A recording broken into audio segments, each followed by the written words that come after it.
The Leo and Danny show.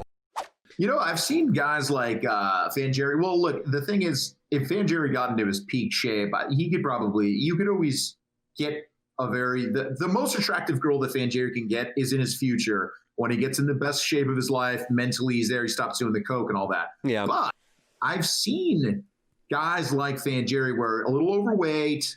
They're not terrible looking guys, but what they do is like that high paying job you're talking about. They'll spend 80% of their paycheck on their girlfriend every week. And they'll have a girl that's definitely, light years ahead of them in the looks department because they're spending literally their entire life and paycheck on them. So I've seen that happen. That is a tough one, man. Yeah. Can you imagine that? There are so many landmines out there in the world because the kind of guy who I see falling prey to that is a dude who went to a really good college and who in high school none of the girls talked to. Maybe he was the editor on the newspaper, or he was in theater, or he played some shitty sport like soccer that no girl wanted to blow him for playing. And then he goes to a really good college where most of the chicks are Asian and very studious. He's not in a fraternity. And then he gets into the real world. I was like, oh yeah. And now my tax return says I made $159,000 and I live in a hip district of San Francisco. Now it's my turn to get some fucking pussy. And when a girl comes along, the girl who took your roommate. Oh yeah. We talked about a girl that's smart. You know, usually they're a little conniving, so they do have some sociopathic tendencies, which means, they might actually be intelligent and they're doing it the right way. So if they can mold this guy into thinking that the way to love her is with gifts, these girls can come out of it with a bunch of purses, which I don't know what it is, but girls seem to value that purse. You know what I mean? If they can get that bag, as they say, get the bag, that's what they want. They just accrue those bags, and I guess they hold their value. I don't know I guess in the future, can you sell that bag? I don't know. We need a girl to really talk to us about bags sometime. See, you're saying once a girl talks a guy into picking up the Louis Vuitton purse for her on Valentine's Day, she knows she's got that hook stuck in his lip and that he's in for a long ride of just getting the money beat out of him like candy gets beaten out of a piñata.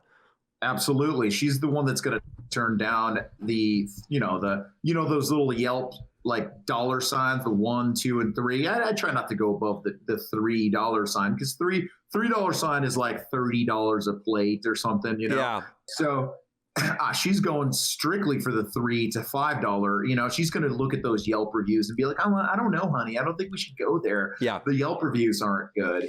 And then he's like, oh, honey, but we've, I've spent like $18,000 in the last 3 months on restaurants. And she's like, but don't you want to eat well? And then guess what? He's going to that restaurant and he's spending $240 on a meal, Yeah, it's tough, man. I might be fucked because I got my girlfriend a Gucci purse for her birthday. So no, I might have. I think birthdays and Christmas, especially when you're doing okay, that's fine. You gotta show a little bit of appreciation for her being a pretty cool girlfriend. I do the same for mine because they do deal with a lot more than the average pup in the world because we're YouTubers. So I think it's okay to flash a little dough when you got it. I got an idea, Leo. You should get her 1,000 pieces of chocolate for Christmas for every blowjob you've received in a parking lot. Fucker, dude. It'll be like an advent calendar, but way bigger. You son of a bitch. That clip guy. The clip guy's going to fucking send her this now, dude. Hey, do you know what an advent calendar is? An advent? I think so. Well, what is it? Explain to me. It's a calendar that has little cardboard doors that pop open and have pieces of chocolate underneath, Leo. And they're painted all cute. They have Saint Nick and some reindeer. It would be great if we had a massive one that I'm talking took up the entire wall of the podcast studio. And the art on the back of the cardboard was like a Best Buy, a Toys R Us, a Target, a Carl's Jr. And then the art is just Leo's Ultima parked in 1,000 places. And the way it's going knowing I'm going to have to get her a gift for every time you say this on the podcast, and it's bullshit, and I still have to get her a gift. So you know what? It's best of both worlds for her, I guess. I'm going to have to get her a gift for every time. Christina, I'm joking. We have running gags on here. We play up the deficiencies in each other's past. It's not true. Exactly. It's not true. Exactly. In my past. But getting back to the advent calendar, Leo would be cross-eyed, and you would just see a tuft of brunette hair around his crotch region.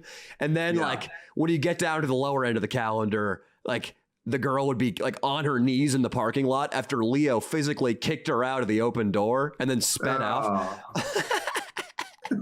You ever do that, Leo? I've always been very nice to any hookup. I don't feel like that's the right. I don't know. I don't feel like I hate guys that do that, but that was a frat type mentality for sure. I never had that